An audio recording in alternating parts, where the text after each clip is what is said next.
All right, welcome back for another deep dive. Today we're going deep on something that I think we've all had to deal with at one point or another. Those moments where you realize you've made a mistake at work. Oh, yeah. For this deep dive, you shared with us a YouTube video Okay. called Surviving a Mistake at Work. And it's a BBC News segment featured on a channel called UABC. Right. Which is an English language learning channel. Interesting. But it's a really interesting BBC segment that goes into, well, exactly that, surviving a mistake at work. So let's dive in. Sounds good. I mean, that's definitely something that everyone's experienced. Everyone makes mistakes. But I think the real question is, how do you handle those mistakes? Yeah, and this video starts out by talking about that feeling you get. That, almost like a sinking feeling, you know? Like, oh, yeah. Like, oh no, your breath quickens. Have you ever experienced that? Totally. Yeah, it's like your body's getting ready for something bad to happen. Yeah, it's almost visceral, and it's like it's coming. You know that there's going to be some fallout from this. I feel like that initial reaction we have really sets the stage for how we're going to deal with the entire situation. I think so, too. If you kind of let panic take over, then you end up, maybe making decisions you regret later. Like trying to hide the mistake. Oh, yeah, exactly. I feel like that's most people's first instinct, but this video really advises against that. They do. Why do you think that is? Well, I think that when you think about it, the foundation of any good working relationship is trust. Right. And if you try and cover something up, you're kind of chipping away at that foundation. Yeah. Because even if the mistake itself is small, trying to hide it can make people lose trust in you. Mm-hmm. It's almost like the cover-up is the bigger offense. Right. Exactly. Like, you're basically saying that you're not going to be honest and transparent, and, that could have big consequences in the long run. Yeah, I guess you could say that by trying to cover up a mistake, you're only delaying the inevitable. Right. Because eventually it's probably going to come out, right? Yeah, exactly. It's like if you have dirt and you just sweep it under the rug, it's going to build up until someone trips over it. And then you have an even bigger mess to clean up. Exactly. Yeah. And, the longer you let something fester, the worse it's going to get.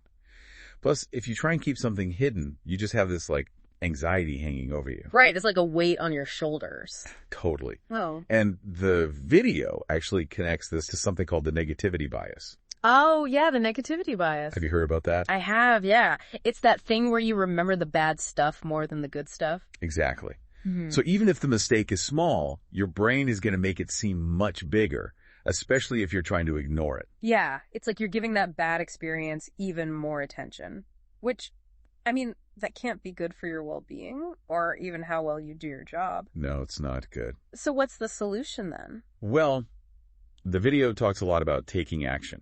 I think a lot of the time when we realize we messed up, our instinct is to freeze or run away. Yeah.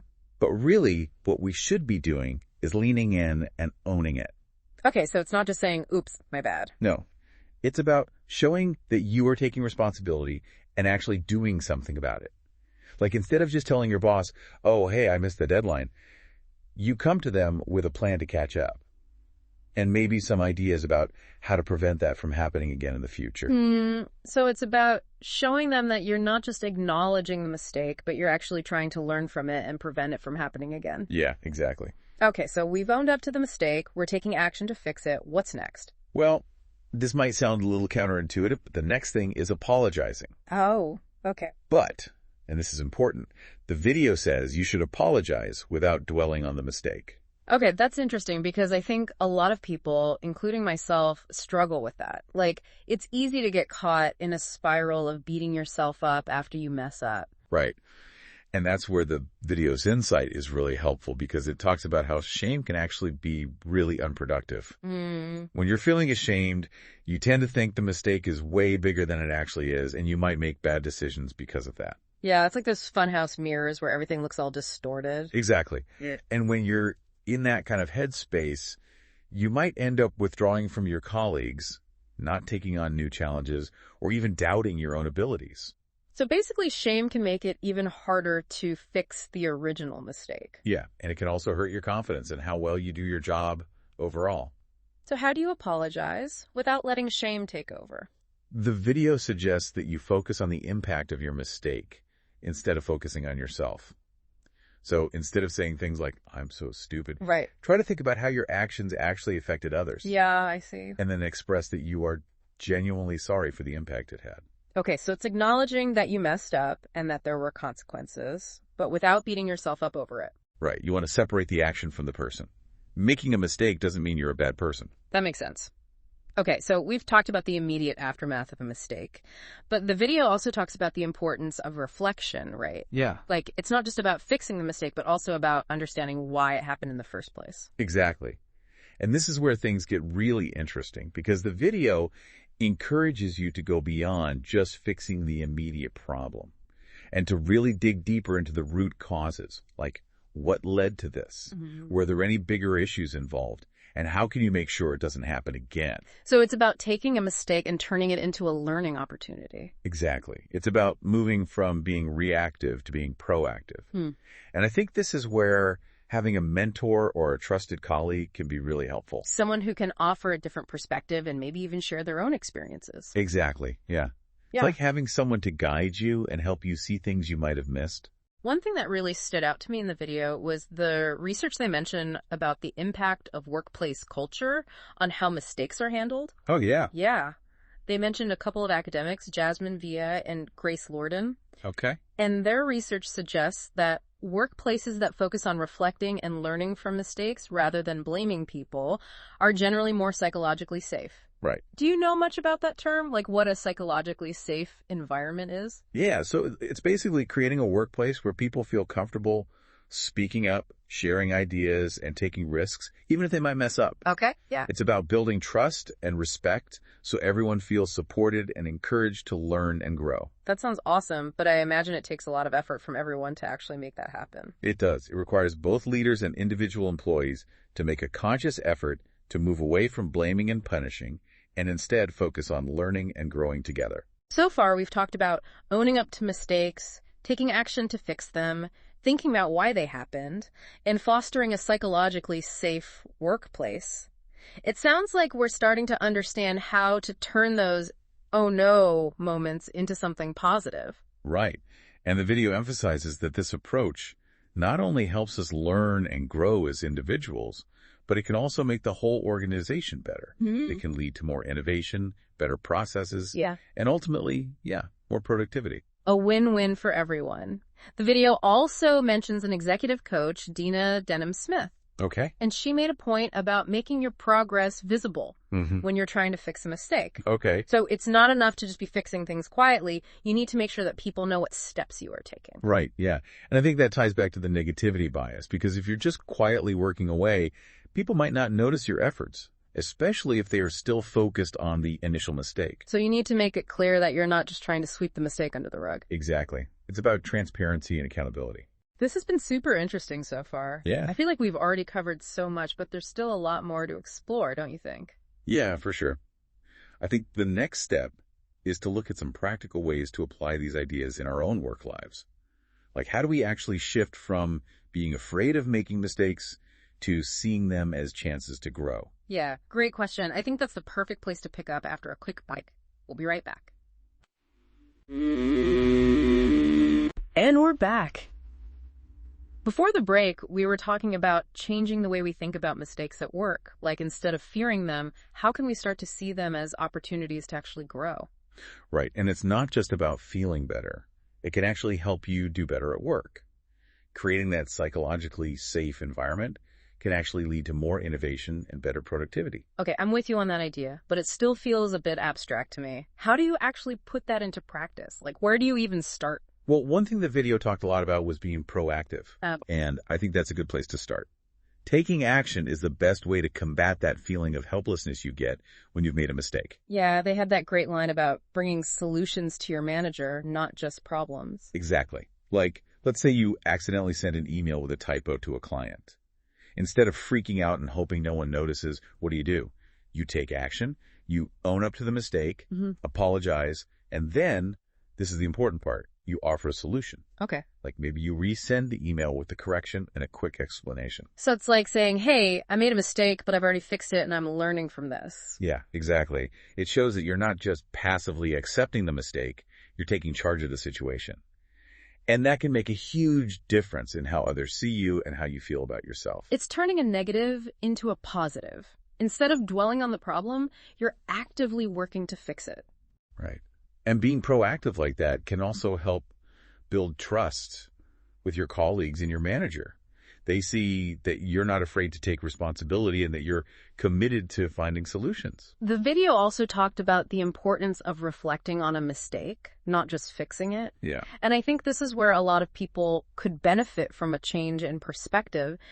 It's easy to just want to fix the problem and move on, but taking the time to figure out why it happened in the first place can be really valuable. It can, yeah. But isn't that just dwelling on the mistake and making yourself feel worse?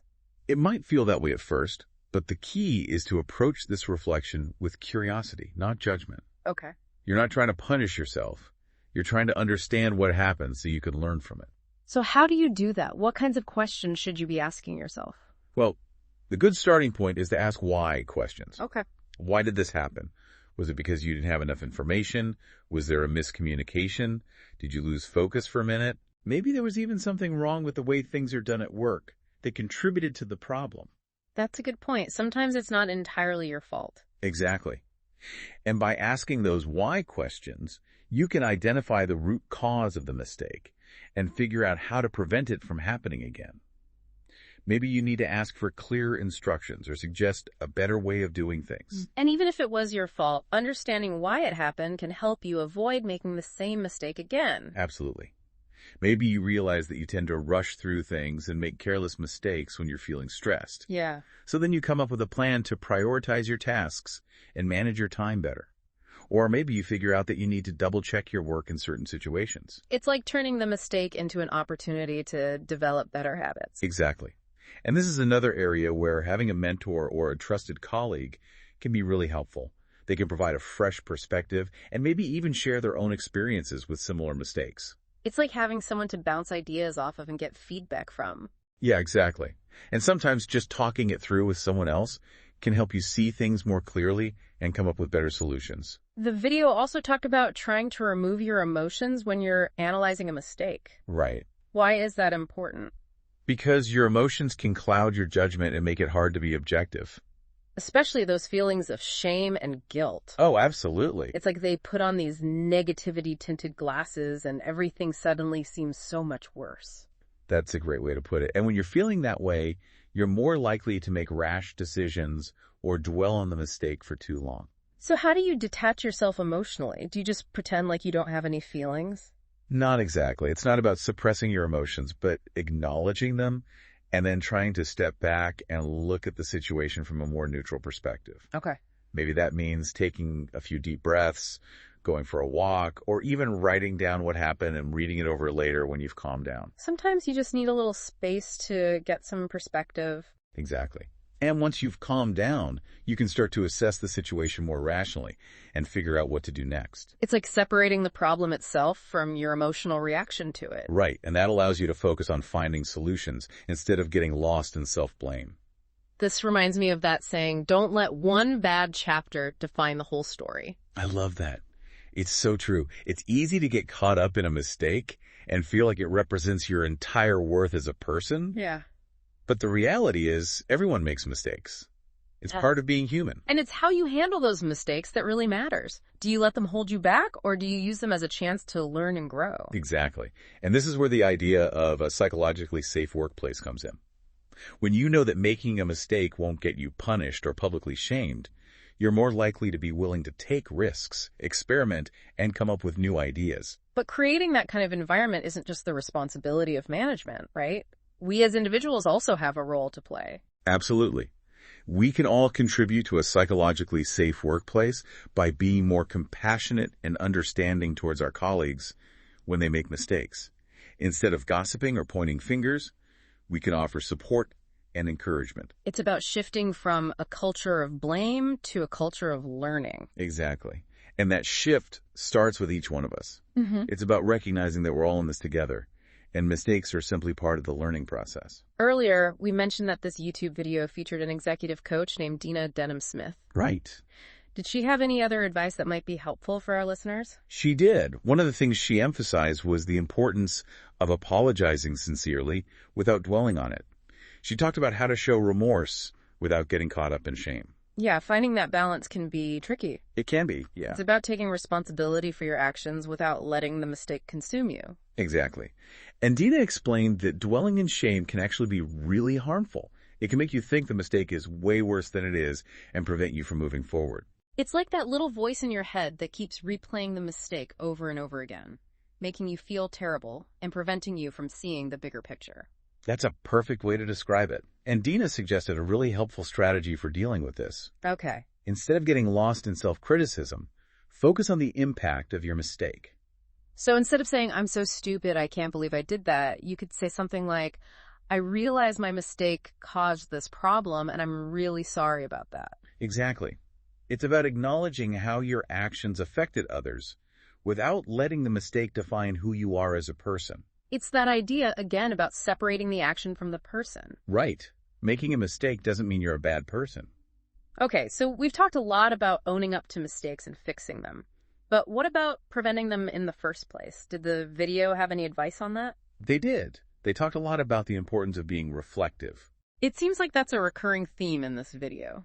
And for good reason. We've talked about reflecting after a mistake, but it sounds like you're saying we need to be reflective beforehand, too. Exactly. Yeah. Taking some time to think about your work processes, identify potential areas where you might make a mistake, and develop strategies to avoid them is really important for preventing future mistakes. It's like doing a pre-mortem on your projects, trying to anticipate what could go wrong and putting safeguards in place. That's a great way to think about it. Yeah. And it doesn't have to be a big formal process. It could be as simple as taking a few minutes at the start of a project to brainstorm potential challenges with your team. Okay. Or if you're working on your own, maybe you make a checklist of key steps to make sure you don't miss anything crucial. I love checklists. It's like having a safety net to catch those little slip-ups before they turn into big problems. Exactly. And the video also suggested talking to someone who's been in similar situations before.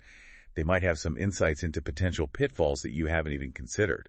So it's about tapping into the collective wisdom of your team or your network. Right. And this is another area where having a mentor or a trusted colleague can be really valuable. They can offer a fresh perspective and help you identify blind spots in your thinking. This whole conversation has been so eye-opening. It's really making me rethink how I view mistakes, not just at work, but in life in general. That's great to hear. I think it shows the power of changing your perspective. Instead of seeing mistakes as something to be afraid of, we can start to see them as opportunities for growth and learning. It's about embracing those oops moments as evidence that you're pushing yourself, trying new things, and expanding your capabilities. Exactly. And that's a really exciting way to approach your work and your life. It allows you to be more creative, more innovative, and ultimately more fulfilled. Okay, I'm feeling inspired, but before we get too carried away, let's make sure we're giving our listeners some concrete takeaways. We've covered a lot, so let's quickly recap the key points from this part. Sounds good. First, remember that action is the antidote to that feeling of panic you get when you realize you've messed up. Right. When you make a mistake, don't freeze up. Be proactive. Take steps to fix the problem and offer solutions. Second, don't just fix the mistake. Take some time to reflect on why it happened. Not to beat yourself up, but to really understand what went wrong and prevent it from happening again. Third, create a psychologically safe environment for yourself and others. That means being compassionate, understanding, and supportive when mistakes happen. And finally, remember that mistakes are a natural part of learning. Don't be afraid of them. Yeah. Embrace them as chances to grow and develop rather than seeing them as failures. Great summary. And it's important to remember that these principles apply to all parts of your life, not just work. Absolutely. Whether you're learning a new skill, trying to improve a relationship, or just trying to be a better person, the key is to approach your mistakes with curiosity, compassion, and a willingness to learn. Well said. This has been such a great conversation. I feel like we've just scratched the surface of this topic, but I think we've given our listeners a lot to think about. I agree. And I think the next step is to explore some concrete strategies for cultivating that reflection over blame mindset. Mm-hmm. How do we actually create a workplace where it's safe to make mistakes and learn from them? It's a fantastic question, and that's exactly what we'll be diving into in our next segment. Welcome back to the Deep Dive. Before the break, we were talking about the importance of creating a psychologically safe workplace. You know, that idea that we can actually encourage each other to view mistakes as valuable learning experiences rather than something to be scared of. Yeah, it is a big change in how we think about things. It does. And it can really have a huge impact on how much we grow individually and how well the organization performs overall. For sure. But I think for a lot of people, making that change is a real challenge. We're just so used to avoiding mistakes, Like, we've been taught that mistakes are bad. It's hard to reframe that and see them as opportunities. Yeah, I think we're often told that mistakes equal failure and that we should be ashamed of them. Right. But if we can start thinking of mistakes as just a part of the learning process, then that opens up a whole new way of approaching work. Like that saying, mistakes are proof that you are trying. Right. If you aren't making any mistakes, are you really pushing yourself and trying new things? That's a great point. And the research actually backs that up.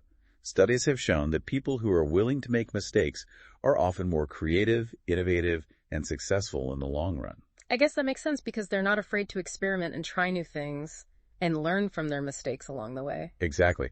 They see mistakes as feedback, Yeah. information that they can use to improve their performance. So how do we get out of that fear-based mindset? Yeah. The video talked about creating a psychologically safe workplace, but how do you actually do that? It sounds good in theory, but what does it look like in practice? Well, it all starts with leadership.